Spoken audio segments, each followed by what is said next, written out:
날 예수께서 집에서 나가사 바닷가에 앉으심에 큰 무리가 그에게로 모여들거늘 예수께서 배에 올라가 앉으시고 온 무리는 해변에 서 있더니 예수께서 비유로 여러 가지를 그들에게 말씀하여 이르시되 씨를 뿌리는 자가 뿌리러 나가서 뿌릴새 더러는 길가에 떨어짐에 새들이 와서 먹어버렸고 더러는 흙이 얕은 돌밭에 떨어짐에 흙이 깊지 아니하므로 곧 싹이 나오나 해가 돋은 후에 타서 뿌리가 없으므로 말랐고 더러는 가시떨기 위에 떨어짐에 가시가 자라서 기운을 막았고 더러는 좋은 땅에 떨어짐에 어떤 것은 100배 어떤 것은 60배 어떤 것은 30배의 결실을 하였느니라. 귀 있는 자는 들으라 하시니라. 18절부터 23절 이어서 읽겠습니다. 그런즉 씨 뿌리는 비유를 들으라. 아무나 천국 말씀을 듣고 깨닫지 못할 때는 악한 자가 와서 그 마음에 뿌려진 것을 빼앗나니 이는 곧 길가에 뿌려진 자요 돌밭에 뿌려졌다는 것은 말씀을 듣고 즉시 기쁨으로 받되 그 속에 뿌리가 없어 잠시 견디다가 말씀으로 말미암아 환난이나 박해가 일어날 때에는 곧 넘어지는 자요 가시떨기에 뿌려졌다는 것은 말씀을 들으나 세상의 염려와 재물의 유혹에 말씀이 막혀 결실하지 못하는 자요 좋은 땅에 뿌려졌다는 것은 말씀을 듣고 깨닫는 자니 결실하여 어떤 것은 100배 어떤 것은 60배 어떤 것은 30배가 되느니라 하시더라. 우리 주님의 말씀입니다. 아멘. 사랑하는 성도 여러분, 우리 주님께서 주시는 위로와 은혜가 오늘 말씀 선포를 통하여 여러분에게 충만히 임하시기를 주님의 이름으로 축복합니다. 우리는 정말 놀라운 시대에 살고 있습니다. 예전에는 설교 한 말씀을 듣기 위해서 교회에 꼭 가야 했습니다. 그러나 지금은 참 많이 달라졌습니다. 여러분이 가지고 있는 핸드폰을 열기만 해도 전 세계에서 유명한 목사님들, 훌륭한 목사님들, 그분들의 설교를 얼마든지 들을 수가 있습니다. 여러분이 의지만 있다고 하면 하루 종일이라도 설교 말씀을 들을 수 있습니다. 어느 교회가 부흥하고 어느 목사님이 말씀이 좋다라는 소문이 나면 여러분들은 언제든지 그곳에 가지 않아도, 한국에 가지 않아도, 뉴욕에 가지 않아도, LA에 가지 않아도, 독일이나 아니면 이스라엘에 가지 않더라도 여러분이 손 안에서 언제든지 하나님의 말씀을 들을 수가 있습니다. 놀라운 일이죠. 이건 역시 하나님의 은혜입니다. 그런데요, 참 이상한 일들이 있습니다. 그렇게 말씀이 넘쳐나는데 변화는 참 적습니다. 설교는 참 많이 들려지는데 거룩한 성도들의 삶은 참 찾기가 점점 힘들어집니다. 다른 사람들에게 꿀리지 않을 만큼 많은 성경적인 지식과 신학적인 지식이 쌓였는데 순종하는 분들을 찾아보기도 쉽지 않습니다. 왜 이런 일들이 일어나는 것일까요? 어떤 분은 한 번의 설교를 듣고 그의 인생이 바뀌는데 어떤 분들은 수십 년간 설교를 들어도 바뀌지 않는 분들도 있을 수가 있습니다. 동일한 시간에 동일한 예배당에서 동일한 말씀을 듣는데도 듣는 분들의 마음에 따라, 상태에 따라 어떤 분들은 감사와 기쁨과 깨달음을 가지고 할렐루야를 외치며 세상으로 나가는 분이 있는가 하면 어떤 분들은 무덤덤하게 집으로 돌아가는 분들도 있습니다. 아마 여러분들의 마음속에도 이 시간, 목사님이 씨 뿌리는 비유에 대해서 말씀을 하셨으니까 이런 말을 하시겠구나. 그리고 맨 마지막에 30배, 60배, 90, 100배의 열매를 맺는 성도가 되라고 하시겠구나. 어쩌면 여러분의 마음속에 이미 설교의 제목을 통해서 그 다음에 설교의 결론까지 여러분이 다 생각을 해놓고 앉아 계실지도 모르겠습니다. 오늘 저희들이 천국 비유 강해를 시작을 하면서 꼭 여러분들에게 도전의 말씀을 주고 싶습니다. 우리 모두는 다 하나님 나라가 우리의 마음속에 임하기를 원합니다. 우리의 마음에 천국이 있고 하나님께서 주시는 위로와 은혜와 기쁨이 충만하기를 원합니다. 그러나 오늘 예수님께서 하시는 말씀의 초점은 과연 그러한 천국은 누가 누리게 될 것인가? 그런 마음의 기쁨과 평안은 누가 누리게 될 것인가? 거기에 대한 말씀입니다. 오늘 예수님의 의도대로 오늘 설교를 듣는 여러분의 마음속에 다시 한번 결단을 통하여 내 마음속에 하나님의 나라가 임하기를 간절히 소망합니다. 주여, 제가 마음의 문을 열고 기다리오니 하나님께서 하늘의 복을 나에게 물붓듯이 내려주시옵소서. 간구하는 심령으로 말씀을 나눌 수 있는 저와 여러분 될 수 있기를 간절히 소망합니다. 하나님의 나라라고 하는 것은 외적인 것이 아닙니다. 하나님의 나라라고 하는 것은 하나님의 통치가 임하는 곳입니다. 하나님의 다스림, 하나님의 임재, 하나님의 보호와 하나님의 복주심이 있는 그곳이 하나님의 다스림이 있는 하나님의 나라입니다. 여러분들은 예수님을 믿으면서 하나님의 나라를 다 소망하고 있습니다. 그 하나님의 나라는 우리가 죽어서 가는 천국뿐만이 아닙니다. 우리가 살아가는 이 땅에서도 하나님의 나라를 경험하며 살아가는 것입니다. 조금 신학적인 얘기를 드리면 하나님의 나라는 이미 임했고 완성을 향하여 지금 가고 있는 것입니다. 우리 인간의 입장을 보면 예수 그리스도께서 이 땅에 오심으로 하나님의 나라가 이 땅에 시작되었습니다. 하나님께서 저희들 그 하나님의 나라에 초청했습니다.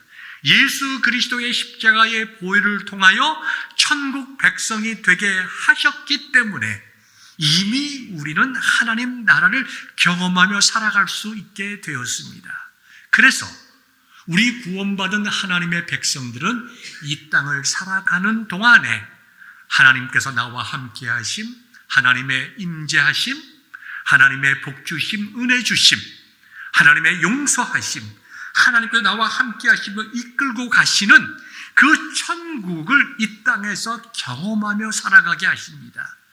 그것이 이 땅에서 경험할 수 있는 천국입니다. 그러다가 우리가 이 땅에서 육체의 생명이 다하는 그때에 우리는 천국 문을 들고 천국으로 들어가서 예수님께서 재림하실 때에 새 하늘과 새 땅으로 우리가 다 함께 들어가는 것입니다. 그것을 우리는 완성된 천국이라고 합니다.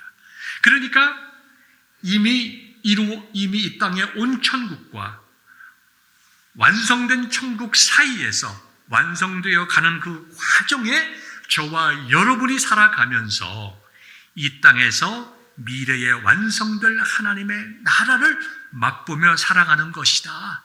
그것이 지금 예수님께서 말씀하는 천국이구나 하는 것을 여러분들이 미리 이해하시면 좋겠습니다. 이 천국의 비유, 씨 뿌리는 비유는 어떻게 하면 우리가 구원을 받게 되는가에 대한 말씀이 아닙니다. 이미 하나님의 말씀 가운데 하나님의 택하신 백성들이 어떻게 하여야 능동적으로 하나님의 나라를 이 땅에서 경험할 수 있는가, 거기에 대한 말씀인 것입니다. 본문의 이제 배경으로 들어가겠습니다. 예수님께서 비유를 통하여 말씀하신 것이 이 씨 뿌리는 비유가 처음입니다. 물론 우리가 산상수훈을 보면 예수님께서 공중이 나는 새를 보아라, 그 다음에 들에 나가서 피어있는 들꽃을 보아라, 백합화를 보아라 말씀하시면서 간간히 비유적으로 말씀을 하셨지만 비유를 하나의 스토리로 만들어서 설교의 형식으로 제자들에게, 많은 사람들에게 하신 것은 이 씨 뿌리는 비유가 처음입니다. 아마도 매우 중요했겠죠. 그리고 예수님의 의도가 있었겠죠. 왜 수많은 비유를 시작하시면서 이 씨 뿌리는 비유를 제일 먼저 하셨을까? 거기에는 분명한 이유가 있습니다. 이 씨 뿌리는 비유의 핵심, 청중이 많은 무리가 아니라 바로 예수님의 제자들이었기 때문입니다. 우리가 13장 1절과 2절의 말씀을 보면요, 예수님께서 이제 갈릴리 해변에서 많은 사람들에게 복음을 전했습니다. 그때에 얼마나 많은 사람들이 모여들었는가 하니 2절에 보니까 큰 무리가 예수님 앞에 나왔다고 했습니다. 많은 사람들 앞에서 예수님께서 씨 뿌리는 비유에 대해서 말씀하셨어요. 여러분, 사실 이 씨 뿌리는 비유가 굉장히 어렵습니다. 설교자에게도 설교하기가 참 어렵습니다. 신학적으로도 굉장히 중요하고 심오한 진리들이 많이 있습니다. 짧은 시간에 쉽게 말씀을 요약하기도 쉽지 않습니다. 아마 여러분들의 마음속에는 나 저 설교 10번도 더 들었다. 나 저 설교 알아. 4가지 반 얘기하고 그 다음에 이제 30배, 60배, 100배의 결실을 맺자. 분명히 목사님이 그럴 거다. 충성하자. 열매 맺자. 여러분, 이렇게 생각하면 예수님께서 하신 본문의 이 예화에 대해서 처음부터 잘못 들어가는 것입니다. 왜 그러냐 하면 예수님께서 이 비유를 말씀하신 후에 제자들이 예수님께 물어봤습니다. 왜 갑자기 예수님께서 우리에게 비유를 들어 말씀하십니까? 왜 그랬겠어요? 그 의도를 모르는 거예요. 일반적인 예수님의 가르침을 들었을 때는 이해하기가 쉬웠어요. 이 말씀을 하시는구나. 이미 문화적으로 신앙적으로 이 납보 관계가 되어 있었던 대중과 예수님 사이에서 커뮤니케이션이 잘 될 수가 있었습니다. 근데 갑자기 예수님께서 이 4가지 땅에 떨어진 씨 비유를 해주시니까 제자들이 물어보는 거예요. 어찌하여 우리에게 비유로 말씀하시나이까? 우리가 이 비유를 이해하지 못하겠습니다. 예수님께서 아시는 거예요. 그러면서 내가 그들에게 비유로 말하는 것은 그들이 보아도 보지 못하며 들어도 듣지 못하며 깨닫지 못함이니이다. 내가 어떤 말씀을 전하든지 이 많은 사람들은 이 말씀을 받아들이지 않을 것이다. 이 말씀을 전제를 하고 있는 거예요. 예수님을 따라서 많은 사람들이 남았지만 그들이 다 예수님을 영접한 것 아닙니다. 그 중에는 상당수가 예수님을 대적하는 사람들이 있었습니다. 많은 사람들은 구경꾼이었습니다. 많은 사람들은 트집을 잡기 위하여 모였습니다. 특별히 그 지역에서 내노라 하는 사람들은 예수라고 하는 한 청년이 들어오면서 그 지역에 센세이션을 일으키니까 이거는 기득권의 문제고 영향권의 문제이다. 좋게 보지 않았습니다.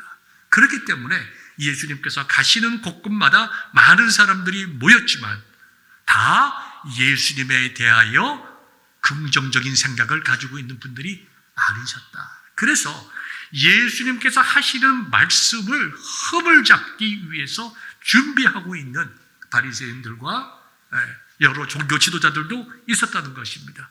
그러나 예수님은 그들에게도 말씀을 하고 동시에 제자들에게도 가르쳐야 했습니다. 물론 제자들을 따로 가르칠 수도 있었지만 또 많은 경우 동시에 함께 가르쳤습니다. 많은 사람들은 예수님 앞에 나와서 무슨 말씀을 드리면서 뭘 기대합니까? 혹시라도 저분이 긍정적인 생각을 가지고 있는 분이라면 예수님께서 우리가 기다리고 있던 그 메시아인가? 저분이 놀라운 기적을 행하는데 나도 그러한 좀 은혜를 받을 수가 없을까? 예수님께 나오는 모든 사람들의 마음의 중심에 무엇이 있었냐 하면 어떻게 하면 예수님을 통하여 내가 유익을 얻을 수 있을까? 예수님의 그 모든 모습을 통해서 내가 무엇을 얻을 수 있을까? 그것이 그 시대의 사람들의 마음이었습니다. 일반 대중뿐만 아닙니다. 예수님의 제자들도 마찬가지였죠. 3년 동안 예수님으로부터 특별한 교육을 받았음에도 불구하고 그들 역시 누가 더 큰 자인가 다투고 싸울 정도로 예수님을 통하여 내가 무엇을 얻을 것인가, 그 마음을 가지고 있었습니다.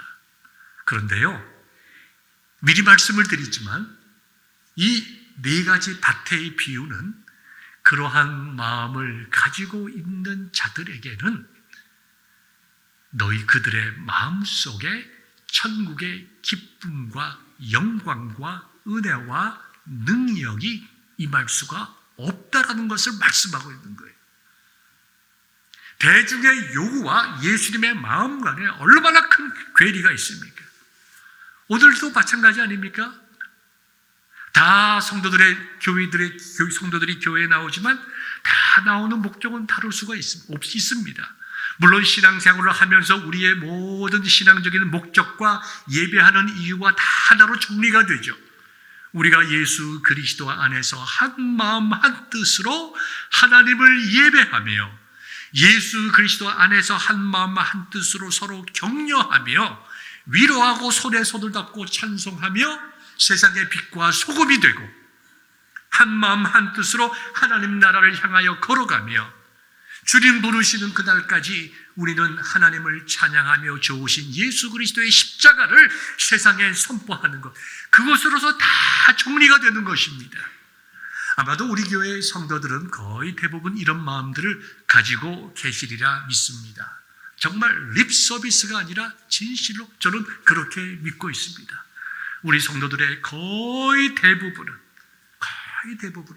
동일하게 예수 그리스도 안에서 하나님을 찬양하고 그분의 복음을 전하고 성도들이 서로 사랑하며 세상의 빛과 소금이 되기를 원하는, 갈망하고 기도하는 그런 성도라고 저는 확신합니다. 사랑하는 성도 여러분, 바로 그러한 마음이 예수님께서 말씀하시는 옥토와 같은 마음을 가진 성도의 삶의 모습이라는 것입니다. 제자들 역시 다른 일반 민중과 비슷하게 많은 기대를 가지고 예수님을 쫓았습니다. 여러분이 다 아시기 때문에 자세한 말씀을 드리지 않겠습니다. 많은 개인적인 욕망을 예수님을 통하여 이루고 싶어하는 그와 같은 마음들을 다 가지고 있었습니다. 한 사람도 빠짐없이 다 가지고 있었어요. 그것이 잘못이라고 할 수는 없죠. 그렇지만 예수님께서 그들을 부르신 부르심에는 어긋나는 일이다. 여러분, 오늘날 우리 삶에 적용시켜 봅시다. 우리는 예수님을 믿음으로 은혜 받기를 원합니다.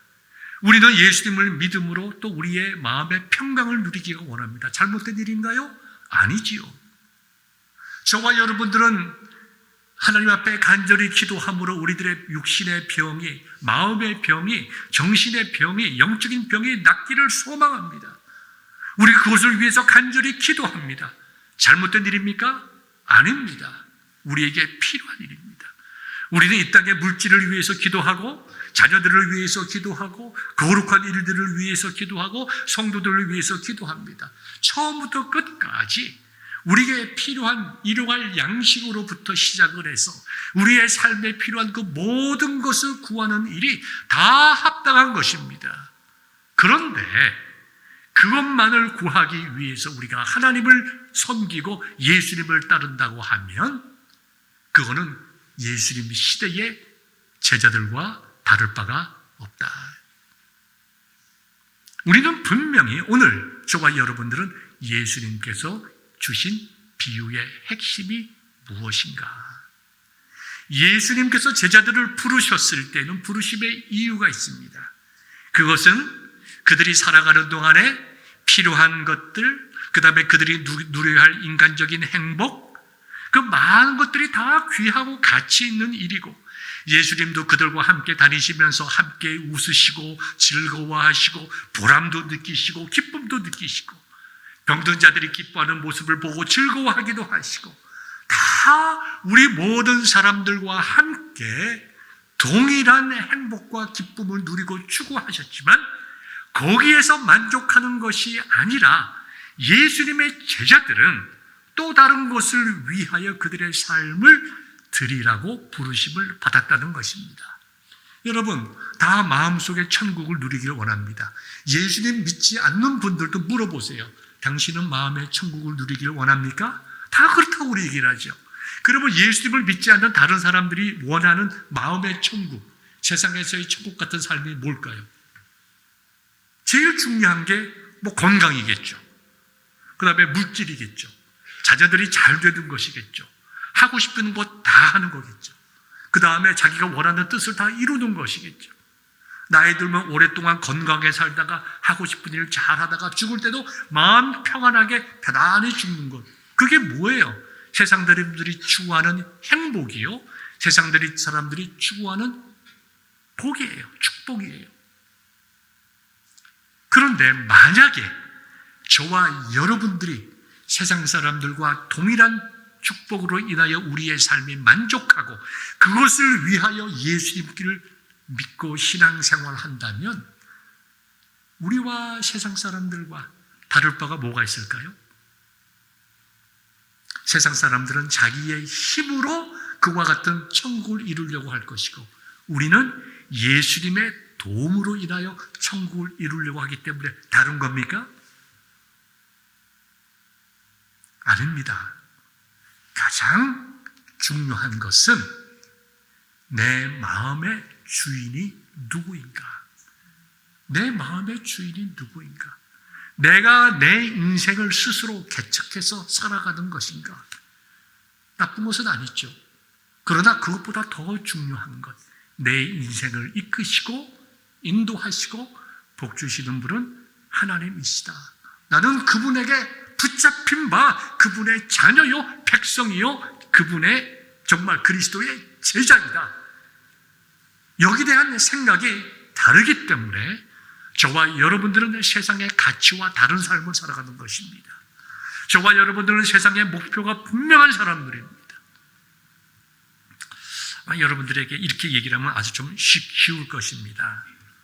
그럼 목사님의 마음에는 천국이 있습니까? 물어보실 수 있잖아요. 제가 여러분들에게 여러분 마음에는 천국이 있습니까? 라고 이제 물어보는 것처럼 제가 제 마음을 먼저 오픈합니다. 여러분이 저에게 목사님은 그러면 마음에 천국이 있습니까? 궁금하시죠? 목사님이 뭐라고 대답할까? 저는 yes and no입니다. 보는 관점에 따라 다르다. 이 점이 중요합니다. 더 쉽게 얘기해서 천국이란 말을 떠나서 목사님은 살아가는 게 행복하고 즐겁고 재밌습니까? 라고 물으면 더 쉽죠. 여러분들 그러신 분도 있고 안 그러신 분들도 있을 거예요. 저도 여러분과 세상 사람들과 똑같은 자연인으로서 내 삶이 행복하고 즐겁고 유쾌하고 좋은가? 전 별로 예스라고 대답하고 싶은 마음이 없습니다. 첫째는 사는 게 힘들어요. 여러분들처럼 마찬가지죠. 그럼 많이 이제 지쳐 있습니다. 아시다시피 이제 몸도 연약합니다. 시달리는 가운데 이제는 주저앉고 싶을 때도 많이 있습니다. 지나간 날을 뒤돌아보면 즐겁고 행복하게 살았냐? 별로 그런 것 같지도 않아요. 고생만 죽도록 하고 사는 것 같아. 미국에 와서 40년 살면서 생각나는 것은 고생한 것밖에 없어요.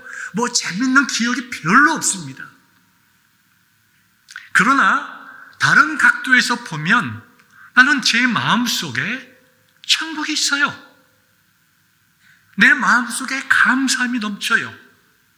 내 마음속에는 세상 사람들하고 결코 바꾸고 싶지 않은 진리가 있어요.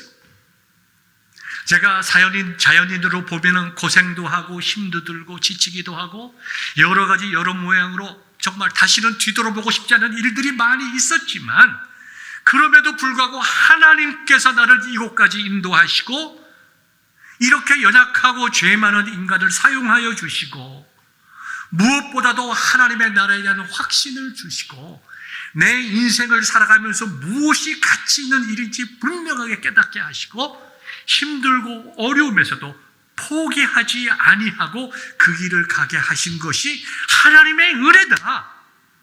이 은혜가 주는 기쁨이 있다는 거예요. 그래서 내 마음속에 하나님의 나라와 천국이라고 하는 것은 감정이 아니에요. 내가 현재 기쁘다, 즐겁다, 행복하다 이러한 감정이 아니라 내 인격을 통하여 하나님께서 나와 함께 하시고 내 인생을 붙잡고 계시고 내가 어떻게 와서 어디로 가야 하는지를 분명히 알고 하나님의 나를 이 땅에서 하나님의 나라로 인도하실 것이다. 내가 이 땅에서 누리지 못한 건 많이 있고 억울한 일들도 많이 있고 고통당하고 눈물당한 것이 주를 위하여 주님의 몸된 교회를 위해서 있다고 하면 하나님께서 하나님의 때에 나에게 갚아주실 것이다. 그 하나님이 나와 함께 하시다. 여러분, 천국이 뭔가요? 추운 나라에 사는 사람은 따뜻한 곳이 천국입니까? 더운 곳에 사는 사람들은 시원한 곳이 천국입니까? 신학적인 데피니션을 내린다면, 정의를 내린다면 천국은 하나님께서 임하시고 다스리는 곳이에요. 주님 하나님께서 내 마음을 인도하시고 다스리고 내 마음을 사로잡고 있다는 인격적인 고백이 있다면 내 마음은 천국이에요.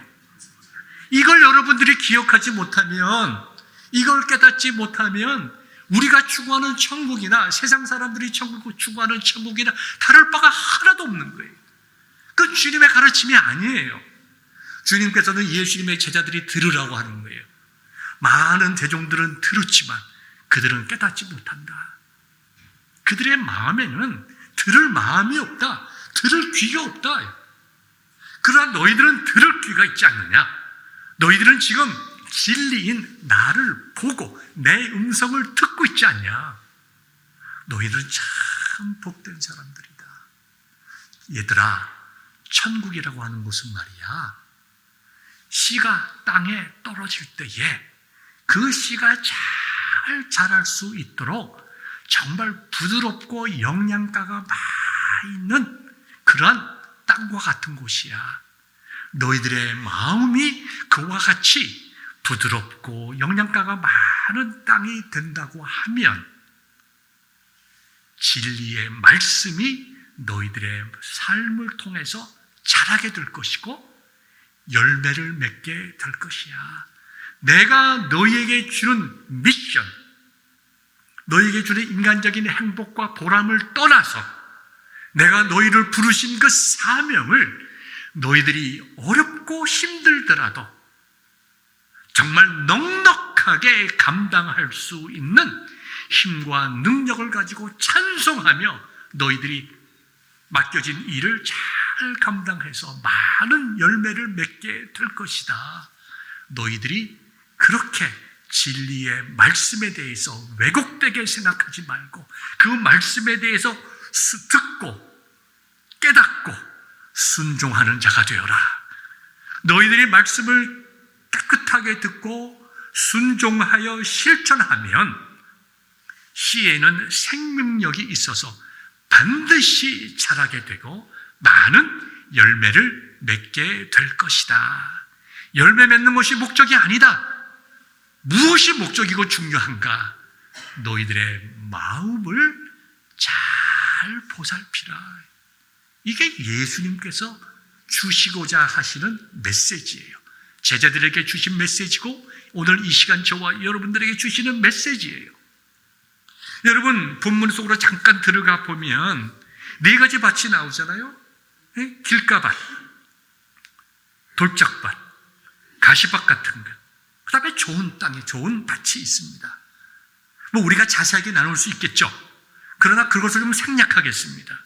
그리고 짧게 말씀을 드리겠습니다.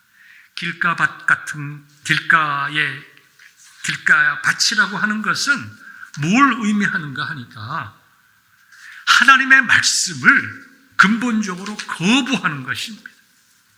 하나님의 말씀을 거부하는 거예요. 아무리 말씀을 들으려고 해도 들으려고 하지를 않고 자기의 생각을 가지고 말씀에 대해서 딱 거부하는 마음입니다. 교회 안에도 그런 분들이 있습니다. 있을 수, 우리 교회인들이 그렇다는 것이 아니라 교회는 여러 가지 이유로 나올 수 있죠. 비즈니스 하기 위해서 나올 수도 있고 시간이 많이 나와 있으니까 많으니까 사람들 만나러 갈 수도 있고 집에 있으면 뭐 하나 심심한데 교회 나가서 예배도 구경하고 사람들도 만나고 그 다음에 밥도 먹고 오면 좋지 않나? 그 차도 마시고 들어와서 하나님의 말씀을 듣고 아멘을 해야 할 텐데 이미 세상적인 생각에 꽉 파져져 있는 사람, 누가 어떤 말씀을 하더라도 이미 마음이 꽉 닫혀 있는 사람들이 있습니다. 그러한 사람들에게는 말씀이 던져져도 말씀이 전하여져도 마음을 닫고 열지를 않는 거죠. 콘크리트와 같은 딱딱한 땅에 씨가 어떻게 뿌리를 내리겠습니까? 그러니까 사탄이 너는 내 사람이구나. 더 이상 그 말씀을 기억하지 못하도록 그 뿌려진 씨를 채가버리는 겁니다. 두 번째는 돌짝 같은 비유죠. 여러분들이 이스라엘 백 땅을 보면 굉장히 돌들이 많습니다. 얄팍한 돌들이 많아요. 우리가 보는 큰 바위 같은 말들이 많은 게 아니라 얇고 작은 돌들이 굉장히 많습니다. 그래서 그 돌들을 다 걷어내야 밭을 할 수가 있는데, 이 돌판 같은 것들이 많이 있어서 그 후에 흙이 있는 것 있긴 있지만 많지 않아서 얇은 흙만밖에 없어서 이렇게 씨를 뿌리면 거기서 뿌리를 내리지만 이렇게 해가 뜨고 이 뜨거운 때가 되면 뿌리를 내리지 못하고 돌 때문에 시들어 버리고 만다 이거죠. 그죠? 그래서 이와 같은 경우에는 뿌려졌지만 뿌리를 조금 내리려고 했지만 깊은 뿌리를 내리지 못한다. 또 세 번째 가시떨기라고 하는 것은 뿌리를 내렸으나 주위에 여러 가지 덤불들이 많아서 뿌리를 내리지 못하고 열매를 맺기 힘들고 비실비실한 그와 같은 곡식이 될 수밖에 없다. 여러분, 먼저 이 세 가지 말씀의 비유를 보면 짧게 봅시다. 우리가 어떻게 될 것인가?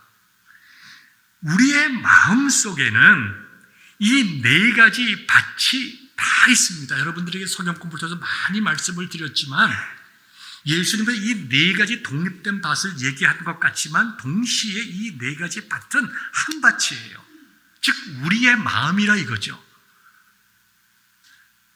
여러분들 이제 이스라엘 가보면 알겠지만 평지가 그렇게 많지 않습니다. 대부분의 땅들은 이렇게 기울기가 있는 경사진 곳이 대부분입니다. 그러면 사람들이 돌을 다 걷어내서 이렇게 바깥쪽으로 이렇게 영토를 만들죠. 구역을 만들죠. 그럼 비가 오게 되면 맨 위쪽에 있는 흙들이 이렇게 밑으로 흘러나옵니다. 그래서 맨 기울기가 이렇게 있으면 이 밑에 쪽에 있는 곳에는 이걸 밭이라고 생각해 봅시다. 이렇게 기울기가 있으면 비가 오고 하면 좋은 흙들이 밑으로 내려가서 여기는 좋은 흙들이 많이 모입니다. 사람들이 돌들을 많이 꺼냈기 때문에 주위에는 돌들이 이렇게 있습니다. 그다음에 사람들이 다니는 길이 있습니다. 그리고 맨 위에는 좋은 흙들이 밑으로 씻겨 내려가서 돌들이 많으니까 곡식들은 자라지를 못해도 척박한 잡초나 엉겅퀴들은 잘 자랍니다.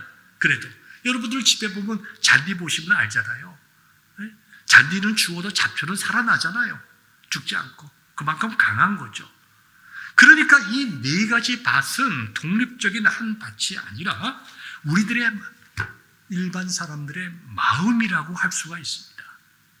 그렇기 때문에 우리의 마음이 항상 좋은 땅이면 좋겠는데, 제가 설교 초에 말씀드린 것처럼 하나님의 나라가 임했고 하나님의 나라가 확장되어 가서 예수님이 재림하실 때에 하나님의 나라가 완성되는 이미 이 땅에 임한 하나님의 나라와 완성된 하나님의 나라의 사이에서 살아가는 모든 성도들의 삶은 늘 역동적이다. 다르게 쉽게 말한다면 참 변화가 많다.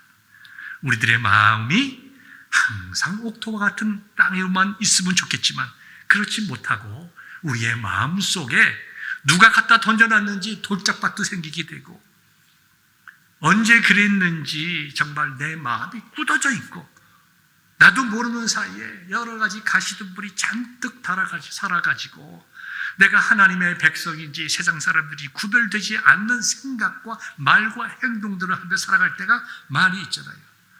그래서 호세 선지자는 호세아서 10장 12절에서 너희 묵은 땅을 기경하라 그랬습니다. 이거는 살아가는 동안에 우리가 항상 해야 할 것입니다. 한 번 하는 것이 아니고 매일매일 우리 묵은 땅을 기경해야 합니다. 여러분들이 봄이 되면 농부들이 바로 씨를 뿌립니까? 아니죠. 트랙터를 이용하든지 소를 이용하든지 이제 땅을 개간을, 뭐라고 얘기를 합니까? 이 땅을 다 뒤집어 엎잖아요. 그죠? 뒤집어 엎어서 딱딱한 딱딱하게 겨울 동안에 굳은 땅들을 부드럽게 만듭니다. 그래야 그 사이에 씨를 뿌릴 때 씨가 자랄 수 있잖아요. 그렇기 때문에 우리가 예수님께서 제자들에게 하신 그 말씀이 오늘 우리들에게 주신 말씀이라면, 아, 그렇구나. 내가 이 땅을 살아가면서 예수님을 믿는 삶이라고 하는 것은 기쁠 때도 있고 힘들 때도 있는 거구나. 참 하나님께서 주시는 은혜 가운데 행복할 때도 많이 있지만 힘들 때도 많이 있구나. 어떻게 하면 하나님께서, 아니 주님께서, 아니 성령님께서 나를 부르신 부르심에 합당한 의미 있고 정말 열매 맺는 삶을 살아가야 할 것인가.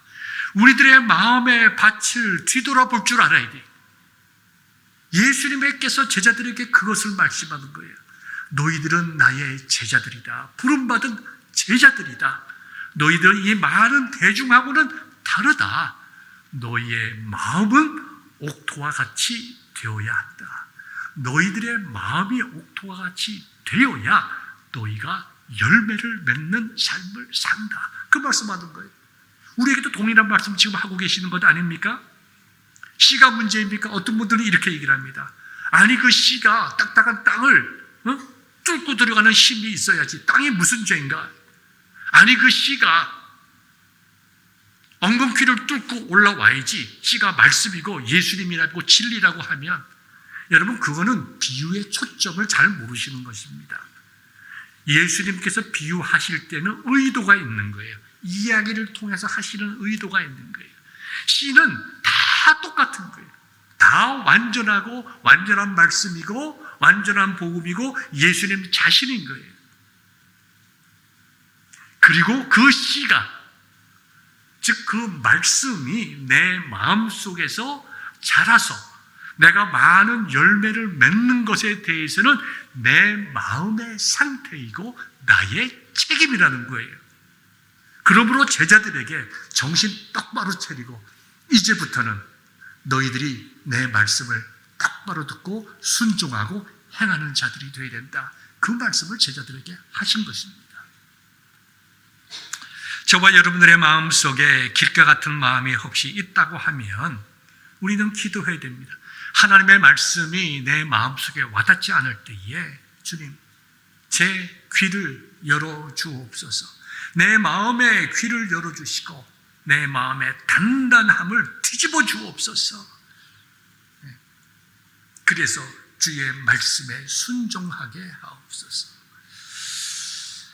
내 마음이 돌밭과 같다고 하면 하나님, 말씀이 왜 이렇게 믿어지지 않고 왜 말씀이 내 생활을 지배하지 못합니까? 목사님은 항상 하나님의 말씀만이 우리의 신앙과 생활의 유일한 기준이라고 했는데, 나도 이왕 교회에 오는 것, 하나님의 말씀이 내 삶의 기준이 될 수 있도록 하나님, 내가 하나님의 말씀을 묵상하게 하시고 말씀을 배울 수 있도록 은혜를 베풀어 주옵소서. 여러분 기도하시고 말씀 공부에 열심히 참석하시고 구역 예배에 열심히 참석할 수 있기를 바랍니다. 그 다음에 가시떨기 같은 마음이 있죠. 아마 대부분의 성도들은 여기서 우리가 참 어려울 것이라고 생각합니다. 우리가 하나님 사랑해요. 어떻게 살아야 되는 것도 알아요. 하나님의 말씀이 진리고 순종해야 되는 것도 알아요. 내가 정말 어떤 삶이 복된 삶인지도 알아요. 또 그렇게 하고 싶어요. 나도 은혜 받고 싶어요. 그런데 나에게는 하나님의 은혜 받는 것보다 더 중요한 게 있어요. 나는 하나님의 말씀을 배우고 정말 내게 맡겨진 사명이 무엇이고 영적인 것이 무엇인고 다 알지만 나는 오늘 하루의 삶이 나에게 더 중요해요. 조금만 기다려주세요. 조금만 기다려주세요. 그게 뭡니까? 바로 가시떨기와 같은 마음입니다. 삶의 우선순위에 있어서 온전하게 하나님께 포커스를 맞추지 못하고 여러 가지 세상적인 걱정, 염려, 내가 원하는 것, 그런 것에 사로잡혀 있을 수 있다 이거죠.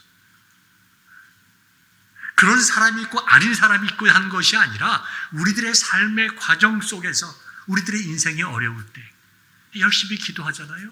근데 결정을 결국 자기 혼자 원하는 대로 하잖아요. 이게 뭡니까? 이게 바로 엉겅퀴와 같은 마음에 다른 사람 볼 것도 없습니다. 우리 자신들의 속에 엉겅퀴들이 많이 있다는 것입니다. 결국 뭡니까? 이럴 때는 우리가 하나님 말씀 붙잡고 기도하는 이 순서가 있는 거예요. 예수님께서 길가, 그다음에 돌짝, 가시덤불, 예수가 다 순서대로 뜻이 계셔서 순서대로 말씀하시는 거예요. 저와 여러분들은 길가밭은 다 이미 지난 사람들입니다. 돌짝밭은 밭도 많은 분들이 지나왔어요. 그러나 아직까지 가시덤불 속에 있는 분들은 충분히 있을 수가 있다. 여러분의 삶의 이유와 프라이어리티가 어디에 있냐? 결국 이 문제 아닙니까? 내가 살아도 주를 위하여 살고 죽어도 주를 위하여 죽겠다. 이것이 내 생활 속에서 정말 영향력 있게 드러나느냐? 그것이 우리가 가시덤불을 제거한 것이에요. 그리고 예수님께서 제자들에게 말씀하고 저와 여러분들에게 말씀하시는 것과 같이 이제는 온전히 인내하며 순종하는 삶, 나에게 주어진 사명의 삶을 살아가는 삶, 그 주신 말씀대로 내 삶을 기쁘게 드릴 수 있는 자, 그 밭이, 그 마음의 상태가 준비되어 있는 자, 바로 옥토와 같은 밭인 것입니다. 저와 여러분들이 만들어가야 되는 거예요. 예수님 저에게 그런 옥토와 같은 밭을 주시옵소서 라고 기도하기보다 하나님, 내가 옥토와 같은 밭이 되기 위해서 내가 무엇을 하여야 합니까? 내가 무엇을 고쳐야 되고 무엇을 회개하여야 하며 내가 무엇을 추구하고 바라고 원해야 합니까? 하나님 말씀하여 주옵소서. 주님, 제가 듣고 옥토와 같은 밭을 만들겠습니다. 이 주님께서 이 시간 원하는 마음이에요. 제자들에게 그 말씀을 하신 거예요. 이제 말씀을 맺습니다. 사랑하는 성도 여러분, 우리는 세상 사람들이 말하는 천국, 그것으로 만족하면 안 됩니다. 어쩌면 세상 사람들이 말하는 그런 천국을 좀 덜 누릴지도 몰라요.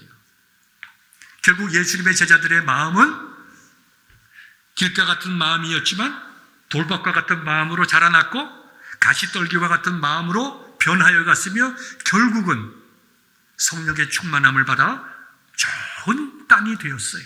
그들의 마음이.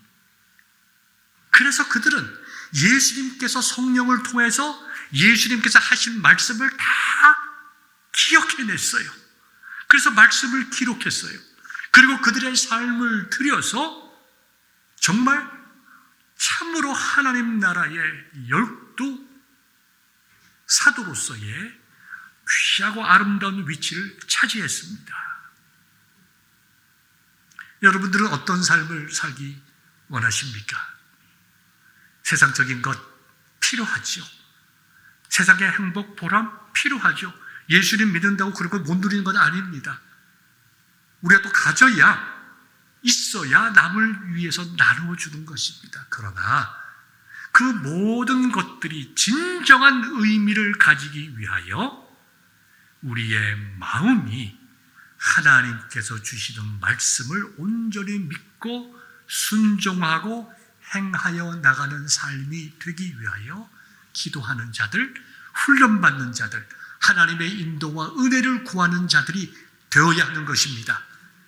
이와 같은 귀한 성도들 다 되시기를 우리 주님의 이름으로 축복합니다. 기도하겠습니다.